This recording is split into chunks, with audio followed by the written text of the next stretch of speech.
you're losing the opportunity to quantum leap into a new reality because you think it's about a person when it actually isn't.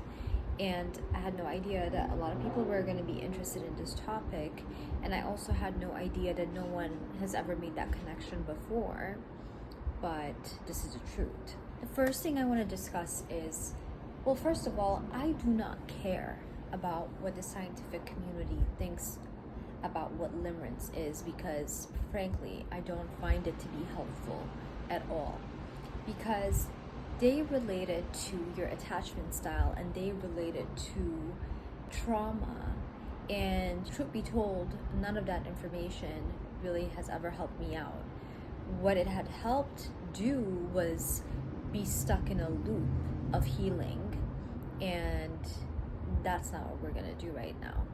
So limerence, for the people who have experienced it, and only for those who have experienced it, can truly feel the magnitude of what it actually is, because it is earth shaking. It will rock your world. It feels, and it's so real that, going to the next point of why did I connect quantum leaping with limerence? Because with quantum leaping and limerence, guess what happens? Time collapses. Quantum leaping is about conscious time collapsing of different timelines, versus with limerence, you're unconsciously collapsing time. And that's why, for anyone who's ever experienced what limerence is, basically there's an activating moment. Before that, you have an inkling about this person. You might think this person kind of feels special or whatever, but fast forward, there is a defining moment that crystallizes everything, and that is that deep eye contact collapses time. Why the eyes? Because the eyes are portals, so you're moving through different timelines. And now this is what's so important. So you're collapsing time. When limerence is happening, you're not in the past, you're not completely in the present, you're in the future as well. You're in all three states, and everything around you disappears. You're just solely focused on that person, and it's a frequency. You're dialed in at a specific frequency. That person has managed to activate that within you. Now, so this is an interesting thing that I also want to talk about that ties into the conversation from yesterday. And if you've seen my YouTube videos, I talk about this again and again and again, which is liminal space and the waiting room. Because we think that with quantum leaping, there is no waiting room, and there isn't a waiting room. But, so this is the confusion. We think when a quantum leap happens, we think that this 3D reality that we are in completely shifts and changes. And then we're like, oh, I guess I have not quantum leaped. I guess I am in the waiting room, right? I guess I'm in the waiting stage, and I'm just gonna wait on God. I'm gonna wait on this, I'm gonna wait on that, and when it's my time. See, that's the thing. With quantum leaping, you have already leaped. If you have felt it, and if you have felt it in the 5D and the 4D, the leap has happened. Now, there is an important step that I will talk about. Now, back to the limerence thing, right? With limerence, the same thing happens. During that eye contact, you're able to activate the 5D, you're in the 4D, it has been activated. Of course, you're in the 3D, but that quantum leap also has happened. You have, during that moment, you have tapped into that new identity. And now this is the issue. And I'll also explain why there are certain people who are prone to limerence than others. And if you think this is going to be about trauma, you're going to have to go to a different channel, because, all right, it is powerful. You have a gift.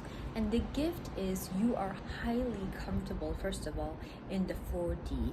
You can move through different emotions. You move through multi-dimensional timelines like this, not like other people.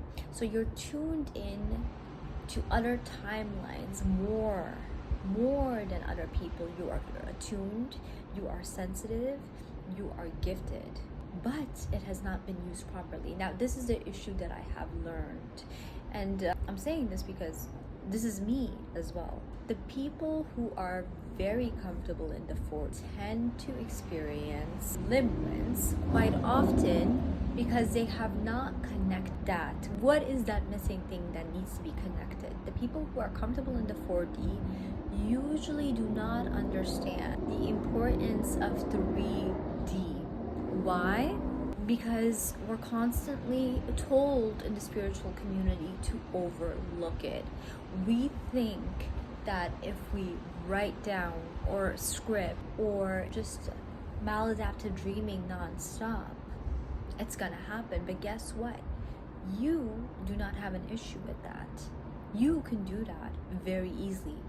What you do have an issue with is creating systems, containers from the identity of the 4D and 5D that you're able to move in so smoothly and create an architecture from that identity for those containers, for those things to land.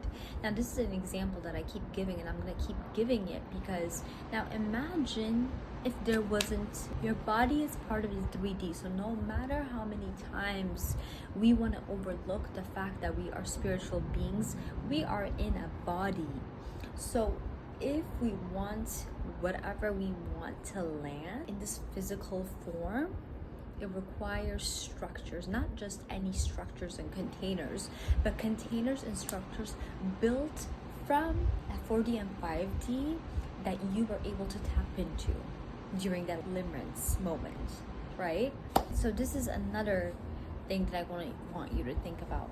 If time collapses during quantum leaping and limerence, then why is it not landing in the 3D, right? If time collapsed, then this is the reason a lot of people are in the so inflicted, self-created waiting rooms. That's why they're in those waiting rooms, because they do not understand that the 3D is not your enemy. The 3D is inevitable, and they all work together.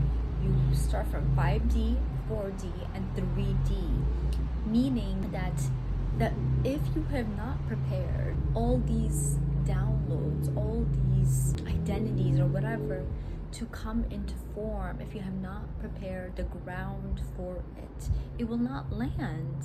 So what are you gonna do? Because you have been able to touch heaven at this point, you've been able to see a flash and embody, because during that moment you're also embodying whatever timeline that you're supposed to be in next. And because you've done that, and now once you're away from that person, it feels crazy. The next thing you want to do is just you want to be close to that person. And that's because you want to be close again to that frequency. Why does it feel so big? And why does it feel so painful? Because you have not prepared anything in the 3D so that the new identity and this new life to land, you have not built anything. So during that moment, you have bypassed everything and gotten a flash of the future you. Because you know how jealousy, I'm going back to an emotional example. Jealousy is basically a tap from you in a different timeline saying, hey, listen, this is you, this is possible, or are you gonna do it or not? But then you feel shame, guilt, and blah, being like, wait, why I hate this person, or why can't I have it? In reality, the person that you're actually viewing is you, but you won't allow yourself to have it, number one. And number two, you won't even let yourself start to build containers so that this new identity can come in. So everything is a tap, it's a knock. But obviously with limerence, it's sort of like a slap or someone shaking you. So this is the next thing that I want to talk about. Why does limerence seem to happen again, and again? And that's because you have missed the point, and so each time it gets stronger because you're not understanding that this message that is coming in is a frequency you should be following and tuning into every time you build out this life, this container, this architecture for this new life. So, and you, this, I want to say this, you cannot compare yourself to other people. You are very attuned to moving in between different timelines. You are energetically gifted. So unless you start to tune into that frequency and then translating that frequency into physical form, or of what it looked like, what would it look like in your home? What would it look like in your body? Like that experience that you had, what would it look like in an art form? Unless it begins to express itself in the physical form of your life, it will come knocking again and again and again and again.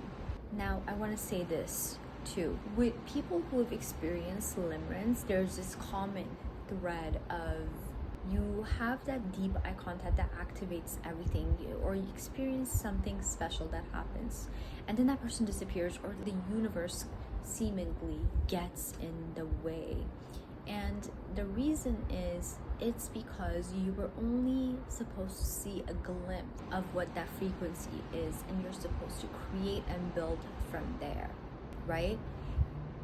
And the more you chase it, the more you're gonna feel honestly depressed, energetically drained, because you're going in a circle.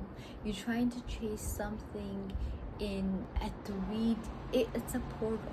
So I want to ask you something, right? An important question to think about.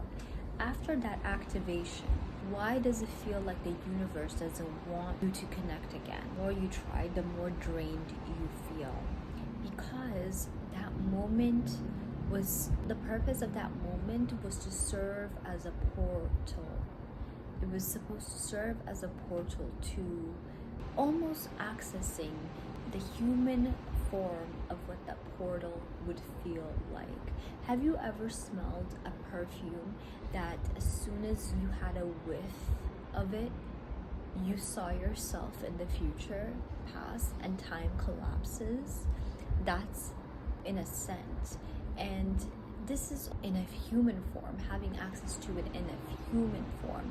But it can be dangerous if you don't understand. It can be dangerous if you don't understand that after that, your work is to realize that now you have to create these containers and ask yourself, you can go back and ask yourself, what did that moment feel like, and how can I start to recreate that beauty in my life? And the only way to do that is to ground yourself within yourself. So you distance yourself from that individual because they have given you the physical gift. It almost feels like a curse of what that frequency feels like. And it feels like a soul contract where you're exchanging data of what that new frequency is going to be, which is beautiful, and a lot of people don't get to experience it.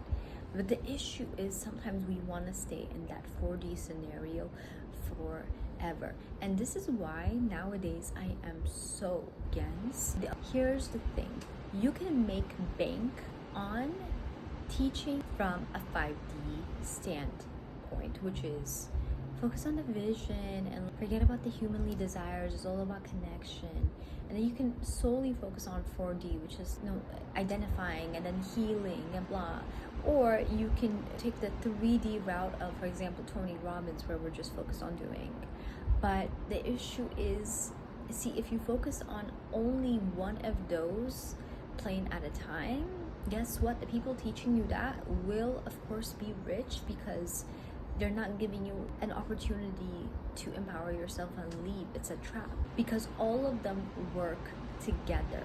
And the people who are chronically in this limerence situation, they can move around freely in the 5D and 4D pretty well, but they suck in the 3D.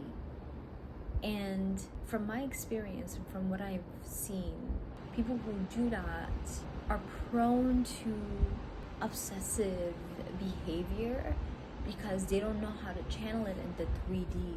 Because you're so good maneuvering in that 5 and 4D, especially 4D, your job is to create, learn to channel these things. How can you make it come to form in the 3D? And isn't that the ultimate love when you're able to bring about creation in the 3D. Can you imagine this planet, this universe, whatever you believe in, without trees, without the physical form? That's the ultimate manifestation of love, right? So if we're constantly in the 4D thinking about these things and just dreaming and being like, well, the 3D will manifest itself, let's just leave it alone, and we're abdicating our responsibilities and power and what the 3D is. We're not exercising our power to be a creator. So this is the message, and this is what's missing. The limerence is you experiencing quantum leap.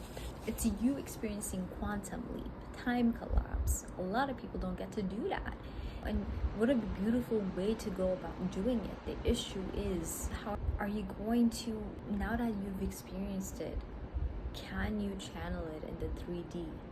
Can you bring order? Can you show that you are prepared to receive this? I don't know if this needs a part 2, but if it does, I'll be back with a part 2 with questions.